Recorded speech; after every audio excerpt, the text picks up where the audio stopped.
বলতেছি এই সময়টায়। এক্ষেত্রে সুন্নাহ হচ্ছে রাত্রেবেলায় একটু রেস্ট নেওয়া, এটা সুন্নাহ। আমাদের দেশে স্বাভাবিকভাবে যেটা মানুষ করে, এটা ব্যাপকভাবে একটা ভুল আমল করে।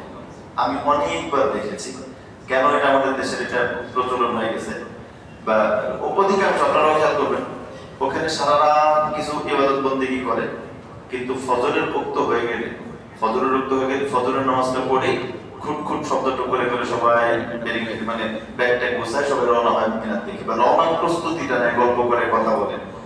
অথচ মুজদালিফার মূল সময়টা কখন জানেন? মুজদালিফার মূল সময়, ওয়াজিব সময়টা হচ্ছে ফজরের উক্ত হয়ে যাওয়া, সুবহে সাদিকের পর থেকে চারিদিকে ফর্সা হওয়ার আগ পর্যন্ত এই সময়টা হলো মূল সময়।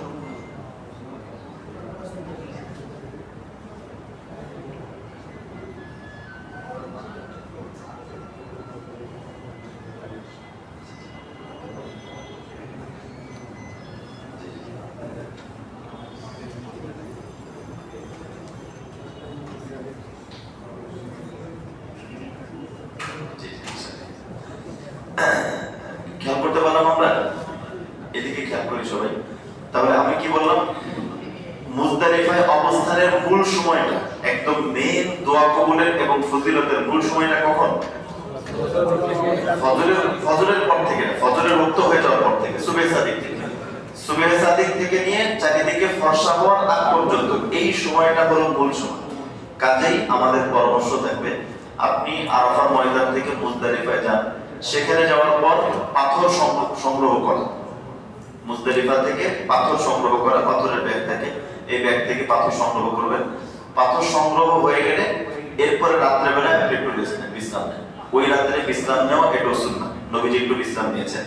বিশ্রাম নিয়ে আপনি 2টা, 2:30 কিংবা 3টার দিকে উঠে যান। একটু বিশ্রাম নিলে শরীরটা একটু ভালো থাকবে, কারণ পরের দিন কিন্তু আরো বেশ গুরুত্বপূর্ণ একটা কাজ আছে। আপনি একটু বিশ্রাম নেন, 2:30টার দিকে কিংবা 3টার দিকে ঘুম থেকে উঠে যান। 3টার দিকে ওঠার পরে এরপরে ওযু ইস্তেঞ্জা শেষ করে তাহাজ্জুদ পড়লেন, তাহাজ্জুদ পড়ার পর ফজরের নামাজ পড়লেন। ফজরের নামাজ হয়ে যাওয়ার পর থেকে চারিদিকে ফর্সা হওয়ার আগ পর্যন্ত পূর্ণ সময়টা দোয়া মশগুল থাকে, পূর্ণ সময়টা দোয়া। এই সময়টার দোয়া এতটা বেশি কবুল হয়, কোরআনের মধ্যে আল্লাহ পাক কিভাবে বলেছেন, সুম্মা আফিদু মিন হাইসু আফাদান নাস, লোকেরা আরাফা ময়দান শেষ করে যেদিকে যায় তোমরা সবাই ওই দিকেই যাও, ওয়াস্তাগফিরুল্লাহ, এবং তোমরা আল্লাহর কাছে ক্ষমা চাও, ইন্নাল্লাহা গফুরুর রহিম, নিশ্চয়ই আল্লাহ ক্ষমাও করবেন, দয়াও করবেন। এজন্য এই সময়টা আমরা আমলে মশগুল থাকবো তো ইনশাআল্লাহ। এরপরে যখন চারিদিকে ফর্সা হয়ে যাবে, পাথরগুলো তো সংগ্রহ করা হলো, চারিদিকে ফর্সা হয়ে গেলে তখন আমরা মুজদালিফা থেকে, এখন হলো কত তারিখ? জিলহজ মাসের 10 তারিখ, 9 তারিখ তো শেষ, 9 তারিখ থেকে শেষ করে রাত কাটাইলাম। এরপরে জিলহজ মাসের 10 তারিখ একদম চারিদিকে সূর্য ওঠা, আলোকিত হওয়া, সূর্য ওঠা পর্যন্ত থাকা, চারিদিকে একটু ফর্সা হয়ে গেলে, 10 তারিখ ফর্সা হয়ে গেলে তখন আমরা ওখান থেকে রওনা হব মিনার দিকে। মিনায় গিয়ে আমাদের কাজ, যাওয়ার পথে কিন্তু এই জায়গাটা খুব সেনসিটিভ, অনেকগুলি দুর্ঘটনা এই জায়গাতে ঘটে। এই শয়তানে পাথর মারতে যাওয়া নিয়ে এই জায়গাগুলোতে বেশ কিছু দুর্ঘটনা বিগত কয়েক বছরের ভিতরেও ঘটেছে। এই জায়গাটা আমরা একটু সতর্কতার সাথে যাবো। এর আগে আল্লাহ রাব্বুল আলামিনের কাছে আমরা আশ্রয় প্রার্থনা করবো, আল্লাহ যেন আমাদেরকে হেফাজত করেন। এরপরে আমরা যখন ওখানে যাব, একটু খেয়াল করি, আমরা ওখানে যাওয়ার পরে আমরা যখন 10 তারিখে মিনার ময়দানে গেলাম, মিনার ময়দানে গেলে আমাদের জন্য পাথর মারার সময় কখন? এখন আমাদের মিনার ময়দানে প্রথমটা, দ্বিতীয়টা, তৃতীয়টা, মানে বড় শয়তান যাকে বলে, মানে 3টা স্থান না, প্রথমটা না, দ্বিতীয়টা না, 3 নাম্বারটায় 7টা পাথর মারা, এটা হচ্ছে প্রথম দিনের ওয়াজিব, প্রথম দিনের কাজ। এজন্য আমরা প্রথম দিন কি করব? মিনার থেকে, মানে মুজদালিফা থেকে মিনায় গেলাম, যাওয়ার পরে এই দিনকে পাথর মারার সময় শুরু হয় হচ্ছে সূর্য ওঠার পর থেকে। সূর্য ওঠার পর থেকে পাথর মারা শুরু হয়, পাথর মারার সময় শুরু হয়। যোহরের আগে মারাটা ভালো, মুস্তাহাব। যদি যোহরের আগে, মানে সূর্য ডুবে যাওয়ার আগেই পাথর কেউ মারতে পারে, এটা মুস্তাহাব, জরুরি না, রিস্ক নেওয়ার দরকার নেই, বিশেষ করে মুরব্বীদের রিস্ক নেওয়ার তো কোনো দরকার নেই। প্রয়োজনে সন্ধ্যা পর্যন্ত, সূর্য ডোবা পর্যন্ত পাথর মারা যায়। সূর্য ডুবার পরে বিনা ওজরে হইলে তখন মাকরুহ, কিন্তু যদি কেউ মাওজুর থেকে, মহিলারা থেকে, তাদের জন্য রাত্রে বেলায় পাথর মারা মাকরুহ না। এই পাথর মারার সময় হলো পরবর্তী দিন ফজর পর্যন্ত, লম্বা সময়ের ভিতরে আপনি পাথর মারতে পারবেন। তাহলে আমরা যখন মুজদালিফা থেকে মিনার ময়দানে যাব, সম্ভব হলে জোহরের আগেই পাথর মারা, আর যদি জোহরের আগে না হয় সূর্যাস্তের আগে মারা, আর যদি এটাও সম্ভব না হয় সমস্যা থেকে রাত্রে বেরো মারতে হয়ে যায়। পাথরটা মারবো কয়টা? 7টা। বড় মানে একদম শেষে যে জায়গাটা, ওখানে পাথর মারার সিস্টেম হচ্ছে পাথরটা কতটুকু হবে, একটা খেজুরের বিচি অথবা একটা বুটের দানার মতো, সর্বোচ্চ বড় হলে একটা খেজুরের দানার মতো হতে পারে। আর হলো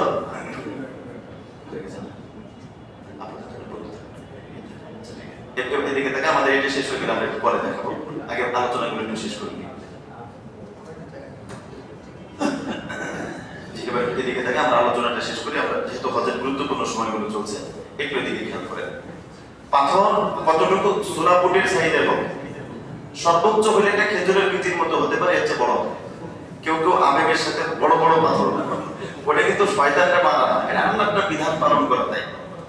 তার পাথর মারার সিস্টেম হলো, পাথর যখন মারবো এরকম এই যে দুই হাতের দুই আঙ্গুল, বৃদ্ধাঙ্গুলি এবং এই তর্জনী, এই দুই আঙ্গুল দিয়ে বিসমিল্লাহি আল্লাহু আকবার, এরকম একবার বিসমিল্লাহি আল্লাহু আকবার পাথর মারলাম, এরপরে আল্লাহুম্মা জাআলহু হাজ্জান মাবরুরা ওয়া সা'য়ান মাশকুরা ওয়া যামমান মাগফুরা। আবার বিসমিল্লাহি আল্লাহু আকবার আল্লাহুম্মা জাআলহু হাজ্জান মাবরুরা ওয়া সা'য়ান মাশকুরা ওয়া যামমান মাগফুরা।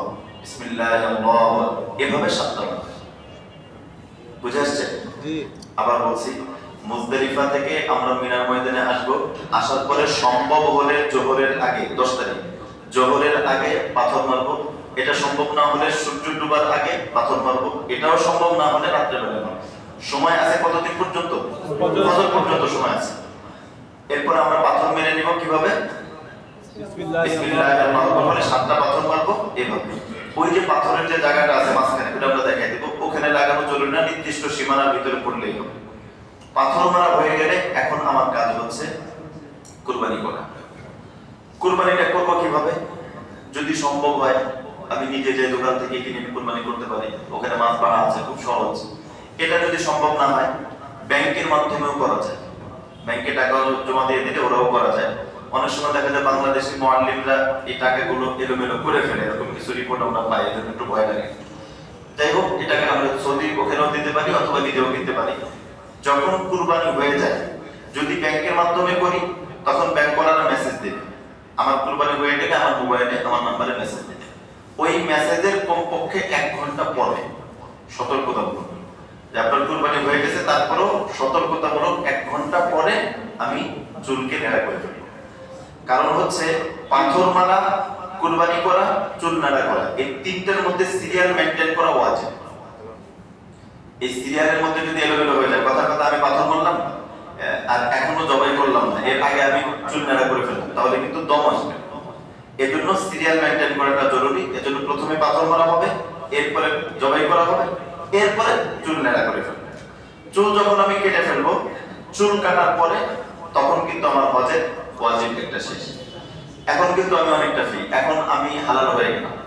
আমি ইহরাম বেঁধেছিলাম, যারা হজ্জে কিরান করেছে তারা ইহরাম বেঁধেছিল বাংলাদেশ থেকে, এতদিন পর্যন্ত এই ইহরামের অবস্থায় ছিল, এখন তারা হালাল। আর যারা হজ্জে তামাত্তু করেছে তারা ইহরাম বেঁধেছিল জিলহজ মাসের 7 তারিখ কিংবা 8 তারিখ, এখন তারা হালাল। এখন আমি ইচ্ছা করলে এই সেলাই করা জামা পরতে পারবো, আদর মাখাইতে পারবো, এখন পুরোটা আমরা স্বাভাবিকভাবে আমরা করতে পারবো। কথা বুঝাইতে পারলাম? শুধু স্বামী স্ত্রীর সাথে মেলামেশা এখন করা যাবে না, এটা ছাড়া আর বাকি সব স্বাভাবিক জীবনযাপন তারা করবে। এবারে আমাদের কাজ হচ্ছে তওয়াফে জিয়ারত করা।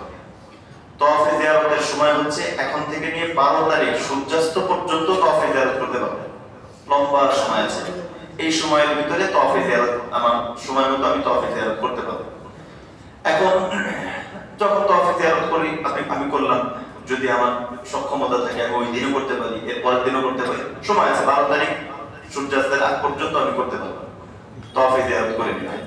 তওয়াফে জিয়ারত করার নিয়ম কি?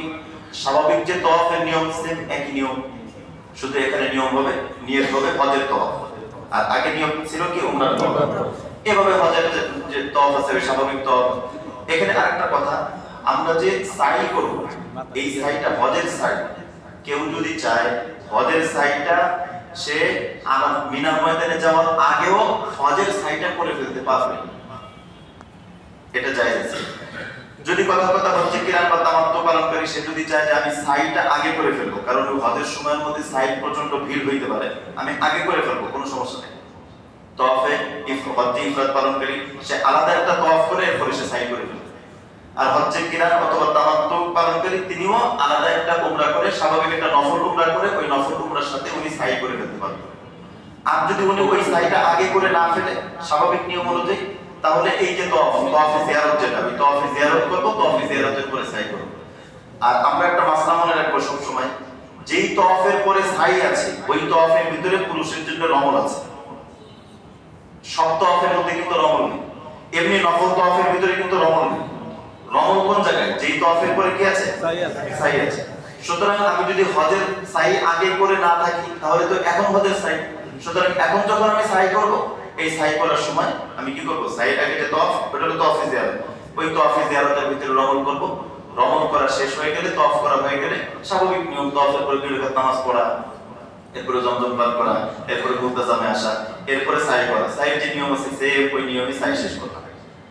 সাই শেষ করার পরে আমার তওয়াফে জিয়ারত, হজের ফরজ আদায় করা শেষ। তাহলে আমাদের 10 তারিখের কাজ শেষ।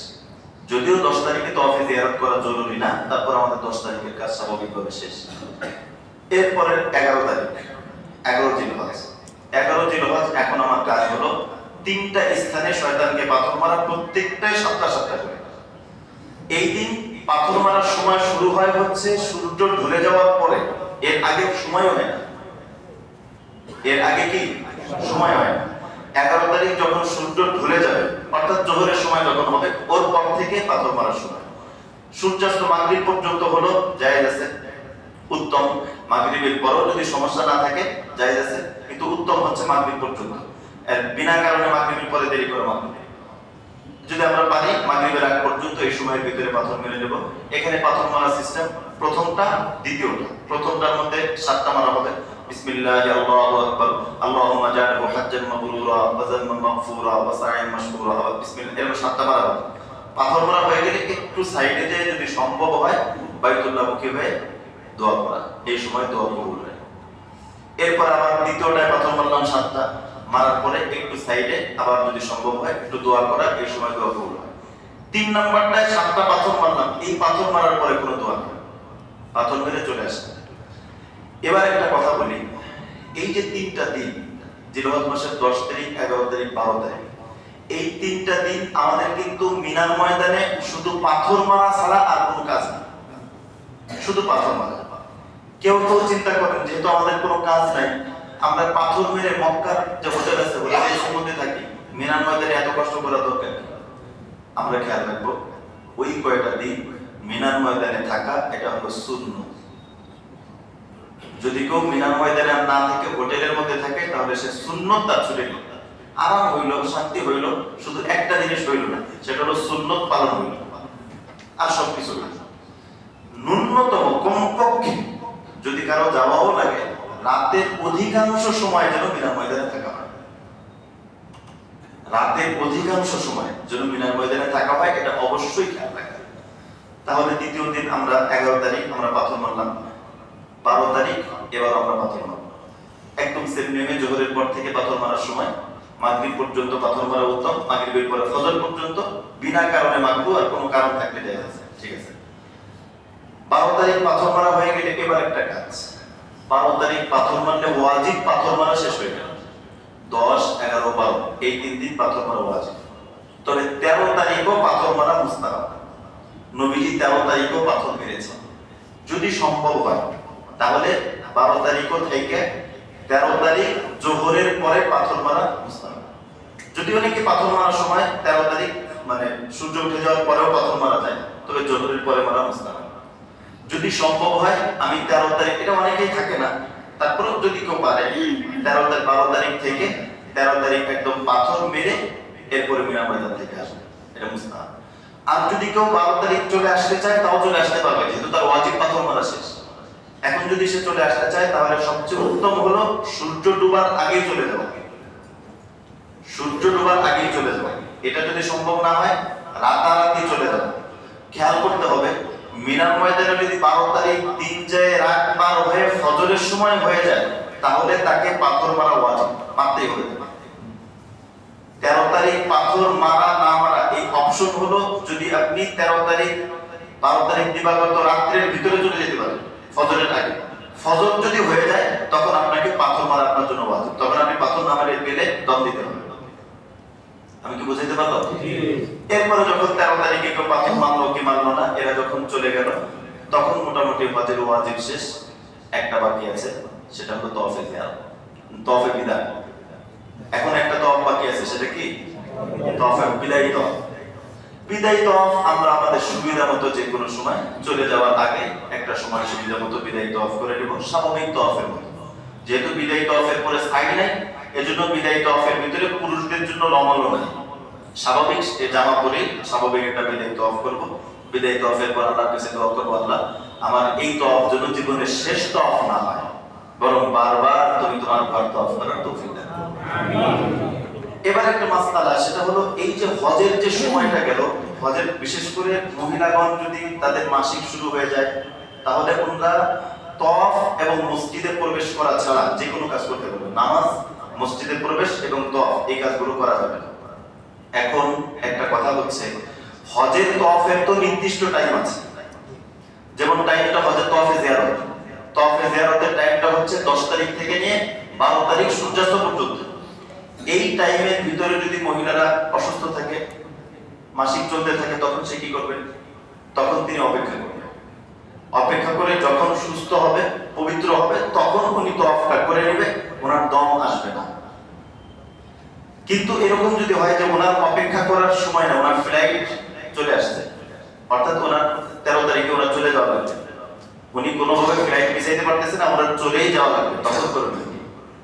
তখন করণীয় হচ্ছে, যদি এরকমই হয় যে ওনার 13 তারিখের ভিতরে দেশে ফিরতেই হবে, এরকম পরিস্থিতি হলে তখন ওই নাপাক অবস্থায় তওয়াফ করবে, এবং নাপাক অবস্থায় তওয়াফ করার কারণে ওনাকে জরিমানা হিসেবে একটা গরু অথবা একটা উট কুরবানি করতে হবে। এটা একটা, এই যে পুরো হজের ভিতরে সবচেয়ে এই জায়গাটা হলো জটিল একটা বিষয়। এজন্য মা বোনরা যে কোনো ভাবে তোমরা এই বিষয়টা ম্যানেজ করে নেবে। এটার মাধ্যমে মোটামুটি আমাদের এই হজের কার্যক্রম শেষ, 13 তারিখ পর্যন্ত আলোচনা শেষ হয়ে গেল। এখন আমরা কয়েকটা বিষয় একটু আলোচনা করি। আমরা একটু পড়তেছি, একটু খেয়াল করেন। 51 পৃষ্ঠা থেকে আমরা কে কে যেন বলছিলাম বই পাইনি, কারা কারা যেন নামাজের আগে কারা কারা এবছর হজে যাচ্ছেন, এবছর হজে যাচ্ছেন, এরকম কারা কারা যারা এবছর হজে যাচ্ছেন? আমরা 51 পৃষ্ঠাটা একটু বের করি, আমি একটু পড়তেছি, আপনারা একটু মনোযোগ দিয়ে শুনুন। কয়েকটা বিষয় একটু খেয়াল করি। হজ উমরায় প্রচলিত কিছু ভুল কাজ কখনোই করবেন না।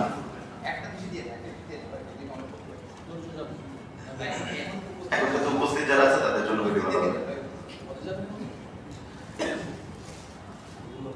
একটু খেয়াল করেন। হজ উমরায় আমরা এই যে হজ শেষ পর্যন্ত কি সবার কাছে বুঝে আসছে সবকিছু? একদম ক্লিয়ার হয়েছে বিষয়গুলো? ইনশাআল্লাহ। এবার আমরা কিছু মাসআলা মানে একটু খেয়াল করি, একটু কয়েকটা জরুরি বিষয়, সবাই একটু মনোযোগ দিয়ে শুনুন। হজ উমরায় প্রচলিত কিছু ভুল কাজ কখনোই করবেন না। বাইতুল্লাহর সফরে যেহেতু একটা মোটা অঙ্কের খরচ হয়, তাই অনেকেই এই প্রতিযোগিতায় থাকেন যে আমি যেন বেশি সুবিধা পাই। এজন্য কারোর সাথে দেখা হলেই জিজ্ঞেস করেন আপনি কত টাকা দিয়ে এসেছেন, আপনার হোটেল কোথায়, ইত্যাদি ইত্যাদি। তখন নিজের সঙ্গে তুলনা করতে থাকেন। কেউ যদি অল্প খরচে নিজের চেয়ে বেশি সুবিধা পেয়ে থাকেন, তখন সে মনে করেন যে সে লস করে ফেলেছে। এরপর থেকেই টিম লিডারের সমালোচনা শুরু করে, মনক্ষুণ্ণ হয়। এমনটা করা নিতান্তই বোকামি। কারণ আমরা বলেছি হজের সফরে কোনো লস নাই, যে যত খরচ করবে আল্লাহ পাক তাকে ওই পরিমাণই সওয়াব দান করবে। অনেকে মনে করেন, এরপরের পৃষ্ঠায় অনেকে মনে করেন সাদা কাপড় পরার নাম ইহরাম। এটা ভুল। ইহরাম হলো নিয়তের নাম। শরীরে কোনো কাপড় না থাকলেও হজ উমরার নিয়ত করে তালবিয়া পড়লেই ইহরাম বাঁধা হয়ে যায়। তামাত্তু পালনকারী একত্রে হজ উমরার ইহরামের নিয়ত কখনোই করবেন না। তামাত্তু পালনকারী ইহরাম বাঁধার সময় একসাথে হজ উমরার নিয়ত করবেন না, বরং তিনি শুধু কিসের নিয়ত করবেন? উমরা নিয়ত করবেন। ইহরাম অবস্থায়ও মহিলাগণ চেহারা খুলে রাখবেন না, বরং তখনও পর্দা রক্ষা করবেন। ইহরাম অবস্থায় বাইতুল্লাহ স্পর্শ করবেন না, কেননা সুগন্ধি লেগে যাবে। হাজরে আসওয়াদ চুমু দিতে গিয়ে শব্দ করবেন না, এতে বেয়াদবি হয়। তওয়াফের সময় সম্মিলিতভাবে উচ্চ স্বরে দোয়া করবেন না, এতে অন্যের ক্ষতি হয়। তওয়াফের সময় নির্দিষ্ট দোয়াকে জরুরি মনে না করে মন ভরে নিজের দোয়া এবং জিকির করতে থাকুন। পুরো তওয়াফে রমল করবেন না, অন্যকে কষ্ট দিয়ে রমলও করবেন না। রমলটা পুরো তওয়াফে না। রমলটা এক নম্বর হচ্ছে রমলটা কাদের জন্য? শুধু পুরুষের জন্য। দুই নম্বর হচ্ছে রমলটা ওই তওয়াফে যেই তওয়াফের পরে সাই আছে। তিন নম্বর হলো রমলটা সব চক্করে না, মাত্র কেবল 3 চক্করে। কথা কি বুঝে আসছে? চার নম্বর হচ্ছে রমলটা তখন যখন অন্যের কষ্ট না হয়। সুতরাং অন্যকে কষ্ট দিয়ে কোনো রমল করা যাবে না। মহিলাদের রমল করার কোনো নিয়ম নাই। নফল তওয়াফের পরেও তওয়াফের নামাজ পড়া ওয়াজিব, অনেকেই এতে অবহেলা করেন। নফল তওয়াফেও তওয়াফের যে 2 রাকাত নামাজ এটা ওয়াজিব, অনেকে এটাকে অবহেলা করে। কাতারের সংযোগ ছাড়াই মাইকের আওয়াজে জামাতে শরীক হবেন না, এটা একটা জরুরি মাসআলা। অনেকে দেখা যায় মাইকের শব্দ শুনে নামাজে শরীক হয়ে যায়, অথচ নিয়ম হচ্ছে যে সামনে 2 কাতার পরিমাণ যদি ফাঁকা থাকে তাহলে এর পিছনে যারা দাঁড়িয়েছেন তাদের ইক্তেদা হবে। এজন্য ইত্তিসাল সংযোগ স্থাপন করা কাতারের সাথে এটা জরুরি। আপনি যদি দেখেন সামনে অনেক খালি আছে, আওয়াজ শোনা গেলেও আপনি সামনে যেয়ে কাতারের সাথে মিলে যাবেন। সামান্য ওজনে সাইদে নির্দিষ্ট দোয়াকে জরুরি মনে না করে প্রাণ ভরে দোয়া ও জিকিরে মশগুল থাকুন। নফল তাওয়াফের মতো নফল সাই করবেন না, এটা বৈধ নয়। সামান্য ওজনে হুইল চেয়ারে তাওয়াফ ও সাই করবেন না। হুইল চেয়ারে তাওয়াফ এবং সাই সে করতে পারবে যার ওজন আছে। সামান্য ওজনে হুইল চেয়ারে তাওয়াফ এবং সাই এটা করবেন না। সাইতে মহিলাদের দৌড়ানোর কোনো বিধান নাই। মহিলারা সাইড মধ্যে দৌড়াবে না, দৌড়াবে শুধু কারা? পুরুষরা। তাড়াহুড়া করে তওয়াফ ও সাই করে দ্রুত হালাল হয়ে যাওয়ার চেষ্টা করবেন না, বরং শান্তভাবে সময় নিয়ে কাজগুলো সম্পূর্ণ করুন। তালবিয়া কম করবেন না, বরং যত বেশি সম্ভব তালবিয়া করুন। মারওয়া পাহাড়ে সাই পরে নামাজ পড়বেন না, কেননা সাই পরে মসজিদে হারামে 2 রাকাত নামাজ পড়া মুস্তাহাব, মারওয়া পাহাড়ে নয়। সমর্থ থাকা সত্ত্বেও অন্যকে দিয়ে পাথর মারানো জায়েজ নাই, এটা করবেন না। মাথার আংশিক চুল কাটলে হালাল হয় না, পূর্ণ মাথার চুল কাটতে হয়। কেউ কেউ অল্পটুকু কেটে বলে, পূর্ণ মাথার চুল কাটতে হয়, আংশিক কাটলে হালাল হয় না।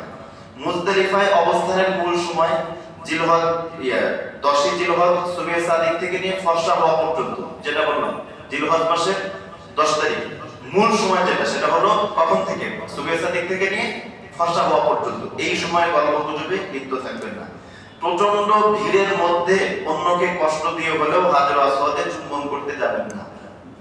প্রচন্ড ভিড়, জানের ঝুঁকি নিয়ে অন্যকে কষ্ট দিয়ে হাজর আসওয়াদকে চুম্বন করতে যাবেন না, কারণ সরাসরি চুম্বন করতে না পারলে বিকল্প হিসেবে নবীজি ইশারায় চুম্বন করার বিধান রেখেছেন।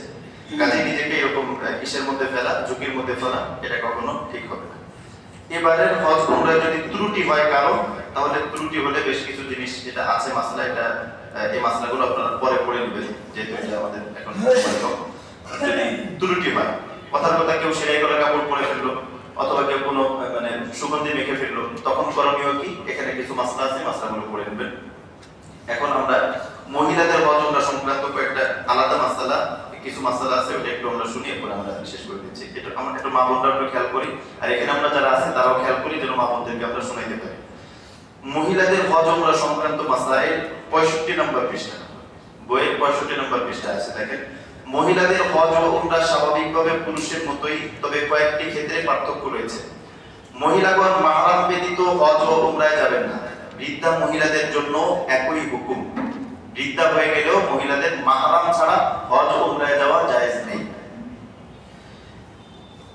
ইহরাম অবস্থায় মহিলাদের সেলাইযুক্ত কাপড় পরা জায়েজ। তারা ঢিলে ঢালা স্বাভাবিক পোশাক পরবেন, কালো বোরকা পরতে পারেন, সাদা পরা জরুরি নয়। যে কোনো রঙের স্বাভাবিক ঢিলে ঢালা পোশাক পরতে পারবেন। ইহরাম অবস্থায় মহিলাগণ অবশ্যই মাথা ও চুল ঢেকে রাখবেন। মাথা ও চুল ঢেকে রাখবেন। মুখমণ্ডলের পর্দাও করবেন, তবে মুখের সাথে কাপড় লাগানো যাবে না। মুখমণ্ডলের পর্দা করা এক জিনিস, আর কাপড় চেহারার সাথে লাগানো এক জিনিস। এই জন্য ক্যাপ যদি পরা হয় তাহলে কাপড় একটু দূরে থাকবে, পর্দাও রক্ষা হবে। পুরুষের নজরে পড়ে না, এই মাসলাটা একটু এই কিতাব দেখলে একটু বুঝাই দেওয়ার মতো, একটু বুঝাই দিতে হবে। এই জিনিসটা একটু খেয়াল করেন, এটা একটু বুঝাই না দিলে বুঝবে না। মহিলারা নামাজের সময় কি করবেন একটু খেয়াল করেন, একটু সবার জন্য আপনাদের সাথে যদি মা বোনরা থাকে মাসলাটা জানা দরকার। মহিলারা নামাজের সময় কি করবে? মহিলাদের জন্য মাসআলা হচ্ছে, যদি একটু খেয়াল করেন, এক লাগাতার যদি মহিলাদের মুখ 12 ঘন্টা ঢাকা থাকে, টানা 12 ঘন্টা যদি চেহারা এরকম ঢাকা থাকে, কাপড় এরকম লাগানো থাকে টানা 12 ঘন্টা, তাহলে জরিমানা হিসেবে একটা ছাগল অথবা দুম্বা কুরবানি করতে হয়, দম হিসেবে দম দিতে হয় টানা 12 ঘন্টা। আর 12 ঘন্টার কম যদি মুখ ঢাকা থাকে, তাহলে 1 ঘন্টার বেশি যদি হয়, 1 ঘন্টার বেশি, তাহলে একটা সদকাতুল ফিতর পরিমাণ সাদকা করতে হবে। 12 ঘন্টার কম এবং 1 ঘন্টার বেশি, এটা টানা লাগাতার। আর যদি অনবরত টানা 1 ঘন্টার কম চেহারার সাথে কাপড় লাগানো থাকে, 1 ঘন্টার কম, তাহলে সামান্য কিছু 2-3 রিয়াল সাদকা করে দিলেই হয়। আমি কি বুঝাইতে পারলাম? এবার মূল মাসআলা বলি। মাসআলা হচ্ছে, মহিলারা যদি নামাজ পড়ে তাহলে কোথায় পড়বে? যদি এমন জায়গায় নামাজ পড়েন যেখানে পুরুষের নজর পড়ে না, তাহলে সেক্ষেত্রে মহিলারা চেহারা খুলেই নামাজ পড়ে, মুখ খোলা রেখে নামাজ পড়ে। কিন্তু এরকম যদি পরিস্থিতি হয় যে চতুর্দিকে পুরুষ, সেখানে তিনি চেহারা খুলে নামাজ পড়বেন না, এতে ওনার নিজের পর্দা লঙ্ঘনের গুনাহ হবে, আর যেই পুরুষ ওনার দিকে তাকাবে তার যে গুনাহ হবে ওই গুনার ভাগীদার উনিও হবে। এজন্য উনি কি করবেন? আমরা বলি আপনি চেহারায় কাপড় দিয়ে নামাজ পড়েন। চেহারায় কি করেন? কাপড় দিয়ে নামাজ পড়েন, আপনি পর্দা রক্ষা করেন। কারণ নামাজ পড়তে কি 1 ঘন্টা লাগে? 1 ঘন্টা যেহেতু লাগে না, সুতরাং 1 ঘন্টার কম যদি চেহারায় কাপড় ঢাকা থাকে, তাহলে কোনো জরিমানা আসে না, ওই সামান্য 1-2 রিয়াল সরকার করে দিতে পারে। তারপরেও আপনার কি হোক, পর্দাটা রক্ষা হোক। আমি কি বুঝাইতে পারলাম? এই বিষয়টা মা বোনদেরকে একটু বিশেষভাবে আমরা বলে দিই। কেননা মহিলাগণ এক নাগাড়ে টানা 12 ঘন্টা মুখ ঢেকে রাখলে জরিমানা হিসেবে একটি দম কুরবানি করতে হয়, আর টানা 1 ঘন্টার কম সময় মুখ ঢাকা থাকলে কোনো জরিমানা আসে না। সতর্কতার জন্য 1-2 রিয়াল সাদকা করলেই হয়। তাছাড়া 1 ওয়াক্ত নামাজ পড়তে এক নাগাড়ে 1 ঘন্টা চেহারা ঢেকে রাখার প্রয়োজন পড়ে না। ইহরাম অবস্থায় চুলে তেল দেওয়া ও সিঁথি করা যাবে না। মা বোনরা খেয়াল করবেন, ইহরাম অবস্থায় চুলে তেল দেওয়া এবং চুল সিঁথি করা যাবে না। চুল বেঁধে রাখতে পারেন, বেশি অস্বস্তি লাগলে সাজসজ্জার নিয়ত ছাড়া প্রয়োজনে চুল আঁচড়াতে পারবেন। সাজসজ্জার নিয়ত ছাড়া এমনি আঁচড়াইলাম, একটা হলো সাজসজ্জা মানে দেখো ভালো দেখা যায় ওটার জন্য, এমনি যদি আঁচড়ায় তাহলে গুনাহ হবে না। প্রসাদ ইহরাম অবস্থায় মেহেদি, পাউডার, লিপস্টিক ইত্যাদি প্রসাধনী লাগাতে পারবেন না। হাত মোজা ও পা মোজা পরতে পারবেন, নিচু আওয়াজে তালবিয়া পড়বেন। মাসিক অবস্থায় হজ উমরার যাবতীয় কাজ করতে পারবেন, শুধু তাওয়াফ, নামাজ, তিলাওয়াত ও মসজিদে প্রবেশ করতে পারবেন না। মহিলাগণ হোটেলে নামাজ পড়লেও হারামে নামাজের সওয়াব পেয়ে যাবেন। কিভাবে? এটা আমরা দেখাই দেব। মসজিদে নামাজ পড়তে হলে অবশ্যই মহিলাদের জন্য নির্ধারিত স্থানে পড়বেন। মহিলাদের জন্য নির্ধারিত স্থান থাকে নামাজ, ওই জায়গায় পড়লে সবচেয়ে সুবিধা হয়। মহিলারাও সেফ, পুরুষরাও সেফ। কিন্তু পুরুষদের ভিতরে মহিলারা যদি নামাজের মধ্যে ঢুকে যায়, এতে পুরুষেরও সমস্যা, মহিলারও সমস্যা। এই বিষয়টা খেয়াল করতে হবে। পুরুষদের সঙ্গে একত্রে দাঁড়ানো না যায়। মহিলাগণ তাওয়াফে রহল ও ইস্তিবাক করবেন না। ইহরাম অবস্থায় মহিলাগণ কেটস বা জুতা পরতে পারবেন, পুরুষরা কিন্তু পারবে না। মহিলাগণ জুতা পরতে পারবেন। মহিলাগণ উমরা ও হজের সকল কাজ নির্বিঘ্নে করার জন্য মাসিক বন্ধ থাকে এমন ওষুধ সেবন করতে পারবেন। ভিড়ের মধ্যে মহিলাগণ নফল তাওয়াফ করবেন না। ভিড়ের মধ্যে নফল তাওয়াফ না করে ভিড় ছাড়া উপরে একটু প্রয়োজনে দোতলা এবং তিনতলা হোক, যেখানে ভিড় না হোক সেই জায়গায় তারা করার চেষ্টা করবে। মহিলাগণ সাইর সময় 2 সবুজ বাতির মাঝখানে পুরুষের মতো দৌড়াবেন না। সাইর সময় 2 সবুজ বাতির মাঝখানে পুরুষের মতো মহিলাগণ দৌড়াবেন না। মহিলাগণ ইহরাম ত্যাগ করার জন্য কমপক্ষে পুরো মাথার 1/4 চুলের অগ্রভাগ থেকে কমপক্ষে 1 ইঞ্চি পরিমাণ কাটবেন। মহিলাগণ পূর্ণ মাথার 1/4 চুল থেকে যেন 1 ইঞ্চি পরিমাণ কাটা হয়ে যায়, এটা কাটলেই তারা হালাল হয়ে যাবে। মহিলাদের তামাত্তু উমরার তাওয়াফের একটু খেয়াল করতে হবে, মা বোনরা একটু খেয়াল করেন যেখানে আওয়াজ যাচ্ছে। মহিলাদের তামাত্তু উমরার তাওয়াফের পূর্বে, তামাত্তু উমরা মানে এই দেশ থেকে যাওয়ার পরে মেন যে উমরা যেটা হজ্জে তামাত্তু যারা করছে, প্রথম উমরা এরপরে হজ, এই তামাত্তু উমরা, এই উমরার পূর্বে যদি মাসিক এসে যায় তাহলে কি করণীয়? যদি মাসিক এসে যায় তাহলে অপেক্ষা করবেন। উকুফে আরাফা মানে জিলহজের 9 তারিখ, এই 9 তারিখের আগে যদি তিনি পবিত্র হয়ে কমপক্ষে 4টা চক্করও দিতে পারে তওয়াফের। তওয়াফের যদি 7টা চক্কর না, এই 7 চক্করের যদি 4টা চক্করও দিতে পারে, দেওয়া সম্ভব হয় জিলহজ মাসের 9 তারিখের আগে, তাহলে উনি জিলহজের 9 তারিখের আগে 4টা চক্কর দিয়ে নিলেও ওনার তামাত্তু হজ আদায় হয়ে যাবে। কিন্তু যদি এরকম হয় যে না, উনি এমন সময় মাসিক হয়েছে ওনার আর জিলহজের 9 তারিখের আগে ওনার এটা সম্ভব না, সম্ভব যদি না হয় তাহলে উনি এই ওমরা ভেঙে ফেলবেন, ওনার ওমরা তখন আর থাকবে না, এর বিনিময়ে জরিমানা হিসেবে একটা দম ওনাকে দিতে হবে। কথা বুঝে আসছে? এটাই দেখেন, এক্ষেত্রে এই যে কমপক্ষে তওয়াফের 4টি চক্কর করাও যদি সম্ভব না হয় তাহলে ওমরা বন্ধ করে দিবে, তাহলে আর ওমরার দরকার নাই, কারণ অপবিত্র অবস্থায় তো তওয়াফ করা যাবে না, তখন তার ওমরাটা বাতিল হয়ে যাবে। ওই মহিলার তখন ওমরাটা কি হয়ে যাবে? বাতিল হয়ে যাবে। এখন ওমরা যে বাতিল করে ফেললো, এজন্য কি করা? জরিমানা হিসেবে একটা দম কুরবানি, একটা ছাগল অথবা দুম্বা কুরবানি করতে হবে। সাধারণ ওমরায় মাসিক, আর যদি এরকম হয় সাধারণ ওমরা, এটা তো বললাম আমরা কিসের ওমরা বললাম? তামাত্তু ওমরা। আর সাধারণ ওমরায় যদি মাসিক এসে যায় তখন কি করবে? তওয়াফ বন্ধ করে দিবেন, পবিত্র অবস্থায় তওয়াফ করে নেবেন। কিন্তু যদি পবিত্র হওয়ার আগেই দেশে চলে আসার সময় হয়ে যায় তাহলে মাসিক অবস্থাতেই তওয়াফ করে নেবে এবং জরিমানা হিসেবে একটি দম কুরবানি করতে হবে। যদি কোনো মহিলার মাসিকের কারণে তওয়াফে জিয়ারত করতে না পারেন, পবিত্র হওয়ার পরেই করে নেবেন, এতে কোনো জরিমানা আসবে না। কিন্তু যদি পবিত্র হওয়ার আগেই তাকে দেশে ফিরে আসতে হয় তাহলে ওই মাসিক অবস্থাতেই তওয়াফে জিয়ারত করে নেবেন। এই ক্ষেত্রে জরিমানা হিসেবে পূর্ণ একটি উট বা গরু কুরবানি করতে হবে। অধিক ভিড়ের কারণে মহিলাগণ মুজদালিফায় অবস্থানের জন্য অপেক্ষা না করে, একটু খেয়াল করেন এই জায়গাটা, অনেক ভিড়, মহিলারা যদি মাযুর থেকে দুর্বল থাকে তাহলে অনেক ভিড়ের কারণে মহিলাগণ যদি মুজদালিফায় অবস্থান না করে তারা সরাসরি মিনা বা মক্কাতে চলে যায় তাহলে যেতে পারবে। এটা মহিলাদের জন্য, বিশেষ করে মাযুর বৃদ্ধ মহিলাদের ক্ষেত্রে এটা ছাড় আছে।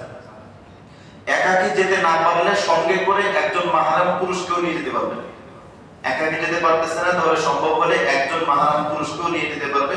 অনুরূপভাবে অতি বৃদ্ধ পুরুষ ও দুর্বল এবং অসুস্থ ব্যক্তিগণও চলে যেতে পারবে। এতে কারো উপরেই দম বা জরিমানা আসবে না।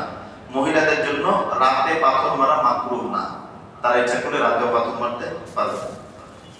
আমরা শেষেই চলে আসছি। এখন আমাদের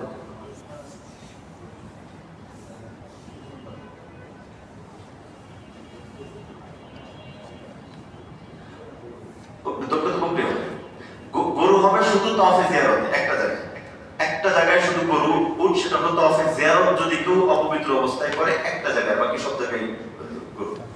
এবারে একটা আমাদের সর্বশেষ, যেটা আমাদের আবেগ, জনাবে মুহাম্মদুর রাসূলুল্লাহ সাল্লাল্লাহু আলাইহি ওয়াসাল্লাম রওজায়ে পাকে আমরা সালাম পেশ করব। কি করে?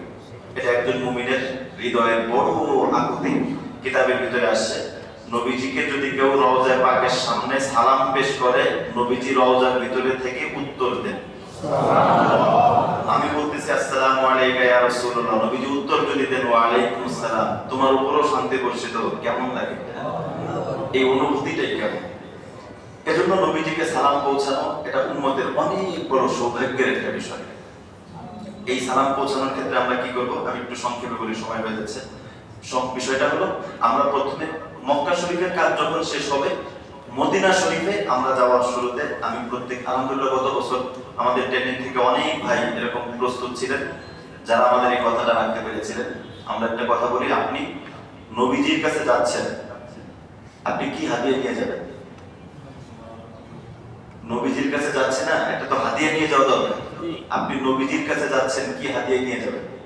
উত্তম হয় নবীজির কাছে যাওয়ার সময় 1,00,000 বার দুরূদ শরীফের হাদিয়া নিয়ে যাবেন। 1,00,000 বার, এবং এটা খুবই সম্ভব। আপনি যদি চেষ্টা করেন 1,00,000 বার হাদিয়া এটা নেওয়া যাবে। তো রাসূল সাল্লাল্লাহু আলাইহি ওয়াসাল্লাম যত বেশি সম্ভব দুরূদ শরীফ পড়তে মদিনা শরীফে যাওয়া, এবং সেখানে যাওয়ার সময় একটু খেয়াল করা, সফরের পূর্বে 2 রাকাত নামাজ পড়বো এবং আল্লাহ রাব্বুল আলামিনের কাছে সাহায্য চাবো এবং বিগত জীবনের জন্য ইস্তিগফার করবো, বেশি বেশি দুরূদ শরীফ পড়বো। এরপরে রাসূল সাল্লাল্লাহু আলাইহি ওয়াসাল্লাম মদিনায় প্রবেশের সময়, এখানে দেখেন 69 নম্বর পৃষ্ঠায় লেখা আছে, আমরা পড়ে নেব। রব্বি আদখিলনি মুদখালা সিদকিন ওয়া আখরিজনি মুখরাজা সিদকিন ওয়া জাআলনি মিন লাদুনকা সুলতানান নাসীরা, এই দোয়াটা পড়বো। এরপরে মদিনা মুনাওয়ারায় গিয়ে করবো। একটা ঘটনা বলি আপনাদেরকে জানার জন্য, এটা আমার জীবনের আমার একটা সেরা ঘটনা, এবং আমার জীবনের এই জিনিসটা আমি এখনো ভুলতে পারি না। এটা আমার সাথেই ঘটে যাওয়া একটা বিষয়। মসজিদে নববীতে মানে রাসূল সাল্লাল্লাহু আলাইহি ওয়াসাল্লাম মদিনাতে যে মানে আমরা যে বলি জিন্দা নবী, আসলে মানে এটা অনুভব করা যায়, এটা অনুভব করা যায়। মানে মানে আমার সাথে এমন একটা ঘটনা ঘটেছে, ওর পর থেকে আমার খুব ভয় লাগে, মদিনাতে অনেক বেশি ভয় লাগে। মদিনা শরীফের নিয়ম হলো যে ওখানে যাওয়ার পরে যেটা আমরা বললাম যে আপনি প্রথমে গোসল করবেন, গোসল করার পরে ভালো পোশাক পরবেন, আতর লাগাইবেন, এরপরে মসজিদে নববীতে যাবেন। আমরা যখন গেলাম, যাওয়ার পরে খুব ক্ষুধা লাগছে, আগের রাত্রে মক্কা শরীফ থেকে চলে আসবো, এমনি খুব কষ্ট লাগতেছে, ব্যথা লাগতেছে, ওই রাতে আর খাইতে পারিনি। পরের দিন আসতে আসতে দেরি হয়ে গেছে, এখন মদিনা শরীফ আসতে খুব ক্ষুধা। এখন চিন্তা করতেছি, গোসল টোসল করছে, এখন চিন্তা করছে আগে হোটেলে খাইতে যাবো নাকি আগে রাসূলের রওজায় সালাম পৌঁছাতে যাবো।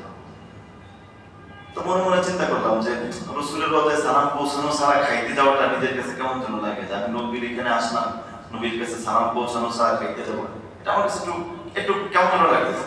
তখন চিন্তা করলাম না, আগে রাসূলের রওজায় সালামে পৌঁছাতে যাই।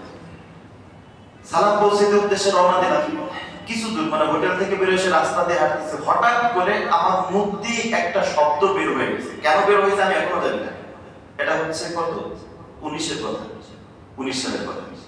কেন বের হয়েছে এবং কি জন্য বের হয়েছে, আমার মুখ দিয়ে একটা শব্দ বের হয়ে গেছে যে আমার খাবারের টেনশন কিসে, আমি তো রাসূলের মেহমান, তো মেহমানের তো টেনশন থাকে না, টেনশন তো মেজবানের থাকে। বিশ্বাস করবেন না, আমি মসজিদে বসে বলতেছি, এই কথা মুখ দিয়ে বের হওয়ার 1 মিনিটও যায়নি, সাথে সাথে দেখলাম একটা গাড়ি এসে একটা খাবারের প্যাকেট আমার হাতে দিয়ে চলে গেছে।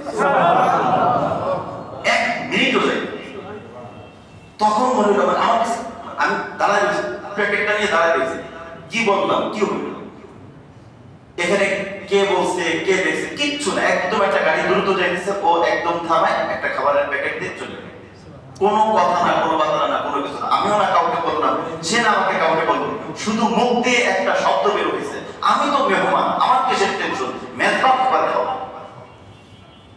তো জিন্দা নবী আমরা যে বলি এমনি বলি না, এমনি বলি না। এরপর থেকে আমার কাছে কেন যেন মনে হইতো যে প্রত্যেকটা কথা ভেবে বলা দরকার। এরপরে ঘটনাটা এখানে শেষ না, যাক খাবার খাওয়া শেষ, মসজিদে যাবো, হঠাৎ করে দেখি পকেটে দেখে আতর আনেনি,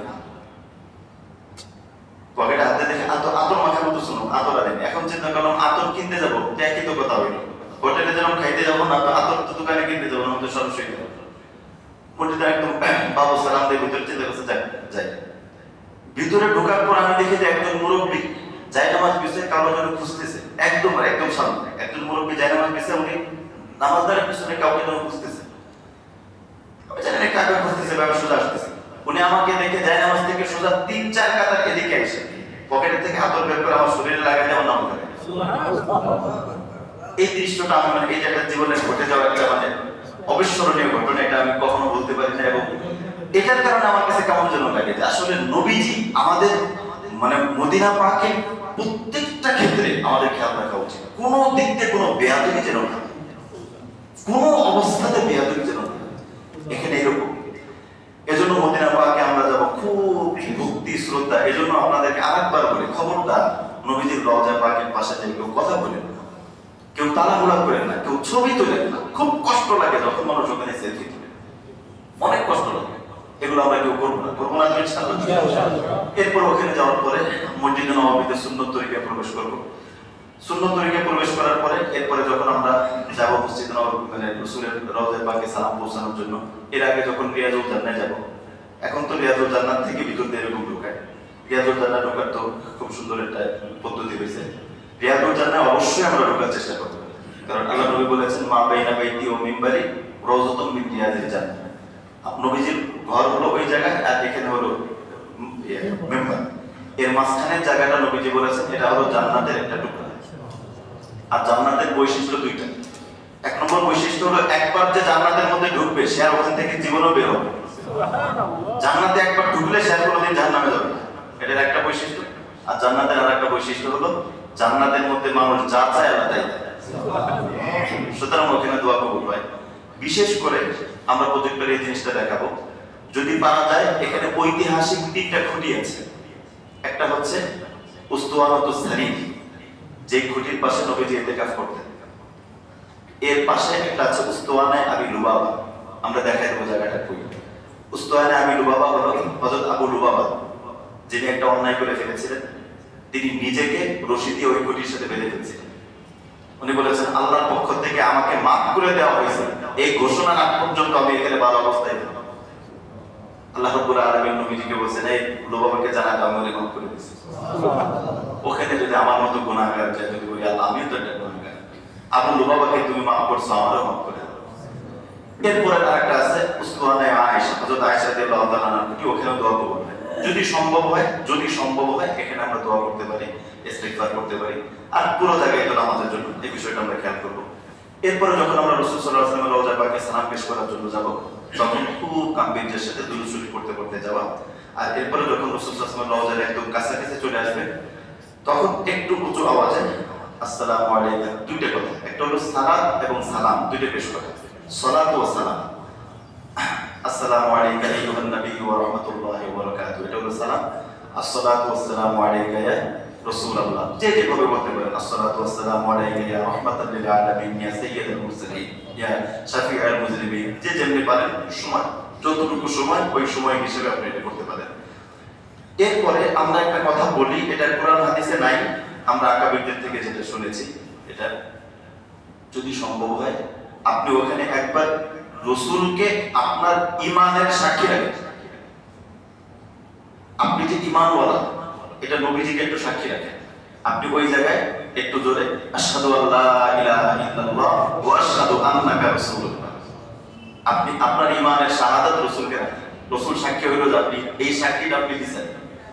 এরপরে যদি সম্ভব হয় আপনি ইস্তেগফার করেন, আল্লাহ আমারে মাফ করে দেন। আল্লাহ রাসূলের কাছে, আল্লাহর কাছে চাই, আল্লাহ আমারে মাফ করে দেন। কেন? কোরআনের মধ্যে আসছে ওয়ালাউ আন্নাহুম ইযযালামু আনফুসাহুম জাউক, হে নবী, আপনার কোন উম্মত সে যদি যত বড় গুনাহ করুক, সে যদি গুনাহ করে ফেলে, এরপর আপনার কাছে যদি আসে ফাস্তাগফিরুল্লাহ, আপনার কাছে আইসা যদি আল্লাহর কাছে মাফ চায়, আমি আপনার খাতিরে ওর সব মাফ করব, আপনার খাতিরে। তো এখানে রাসূলের কাছে যে আমি যদি আল্লাহর কাছে মাফ চাই, আশা করা যায় রাসূলের খাতিরে আল্লাহ আমাকে মাফ করেছে। এরপরে যদি আপনার কাছে কেউ সালাম পৌঁছায়, আপনার কাছে যদি কি সালাম, আমাদের সময় মনে হয় একটু 5-10 মিনিট বেশি হয়ে যেতে পারে, 10টা থেকে একটু শেষ করে ফেলি। যদি আপনার কাছে কেউ সালাম পৌঁছায়, তাহলে আপনি কি বলবেন? আসসালামু আলাইকা আইয়ুহান নবী ওয়া রাহমাতুল্লাহি ওয়া বারাকাতুহু আন ফুলান, আন বলে তার নাম বলবেন, অমুকের পক্ষ থেকে সালাম। বাংলায়ও বলতে পারেন অমুকের পক্ষ থেকে সালাম, অথবা এক কথা এইভাবে বলতে পারেন আসসালামু আলাইকা আইয়ুহান নবী ওয়া রাহমাতুল্লাহি ওয়া বারাকাতুহু আন জামিইল মুমিনিনা ওয়াল মুমিনাত, সমস্ত মুমিন মুমিনাতের পক্ষ থেকে আপনার কাছে সালাম। তাহলে সব চলে আসলো। এরপরে একটু সামনে যাবেন, একটু সামনে যাওয়ার পরে হযরত আবু বকর সিদ্দিক রাদিয়াল্লাহু তাআলা আনহুর কবর, ওখানে সামনে রেখে বলবেন আসসালামু আলাইকা ইয়া খলিফাত রাসূলিল্লাহ সাল্লাল্লাহু আলাইহি ওয়াসাল্লাম জাযাকাল্লাহু আন্না খায়রাল জাযা। এরপরে একটু সামনে আগে হযরত ওমরের কবর, বলবেন আসসালামু আলাইকা ইয়া আমিরুল মুমিনিন ওমর ইবনে খাত্তাব রাদিয়াল্লাহু তাআলা জাযাকাল্লাহু আন্না খায়রাল জাযা। এরপরে একটু সামনে, আগে তো শেষ আলোচনা, এখানে শেষ। যদি সম্ভব হয় জান্নাতুল বাকি বলা হয়, বাকি আল বাকি, জান্নাতুল বাকি মদিনার কবরস্থান, ওখানে যদি সম্ভব হয় সেখানে যে ওখানে অনেক সাহাবায়ে কেরাম শুয়ে আছেন, তাদের জন্য কবর জিয়ারত করেন। তারা তো সব জান্নাতি, তাদের ওসিলায় আমাকে আল্লাহ কবুল করবেন। যদি সম্ভব হয় ওখানে কবর জিয়ারত করা যেতে পারে। আর যদি সম্ভব হয় মসজিদে কুবায় 2 রাকাত নামাজ পড়া।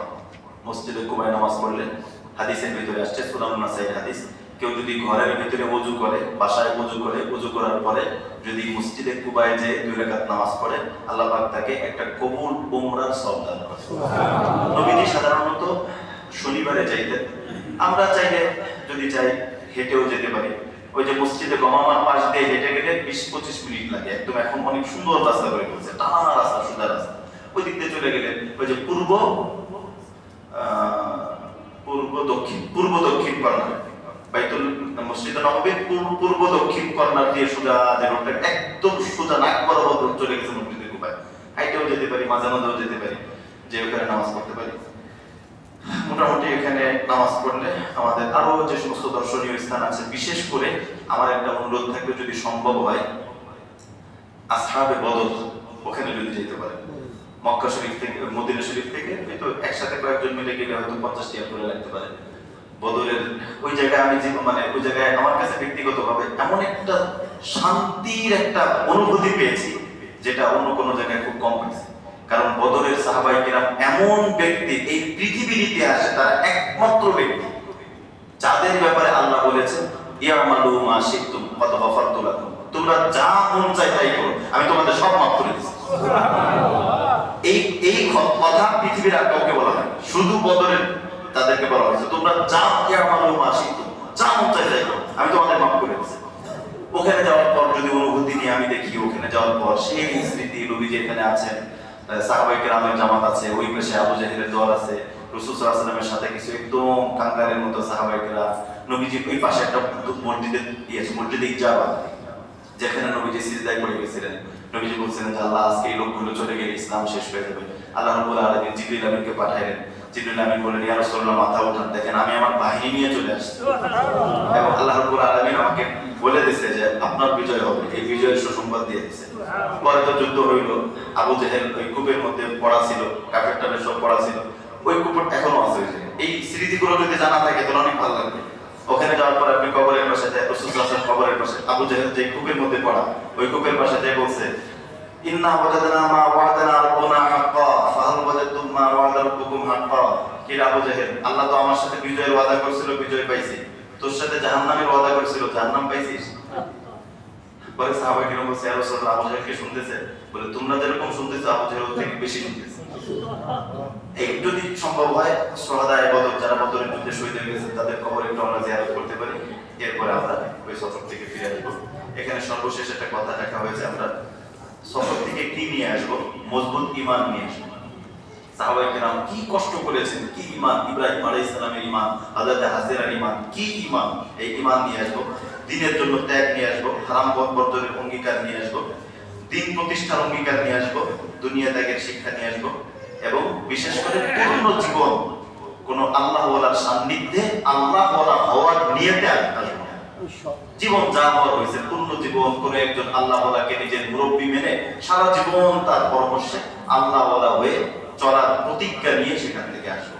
রাসূল সাল্লাল্লাহু আলাইহি ওয়াসাল্লাম সফর থেকে ফিরে আসলেন, আমরা সফর থেকে যখন বাসায় ফিরে আসবো রাসূল সাল্লাল্লাহু আলাইহি ওয়াসাল্লাম এই দোয়াটা পড়তেন, লা ইলাহা ইল্লাল্লাহু ওয়াহদাহু লা শারীকা লাহু লাহুল মুলকু ওয়া লাহুল হামদু ওয়া হুয়া আলা কুল্লি শাইইন কাদির আইবুনা তাইবুনা আবিদুন লিরাব্বিনা হামিদুন সাদাকাল্লাহু ওয়া'দাহু ওয়া নাসারা 'abদাহু ওয়া হাযামাল আহজাব ওয়াহদাহু।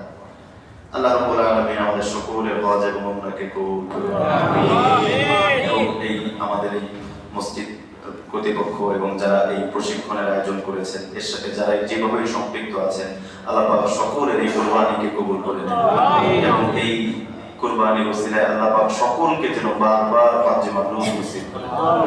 আমিও দোয়া চাই আল্লাহ পাক আমাকেও যেন কবুল করেন, আমাদের সবাইকে যেন আল্লাহ পাক কবুল করেন। এখন আমরা কয়েকটা জিনিস একটু দেখাবো, আমরা একটু মনোযোগ দিয়ে একটু দেখি।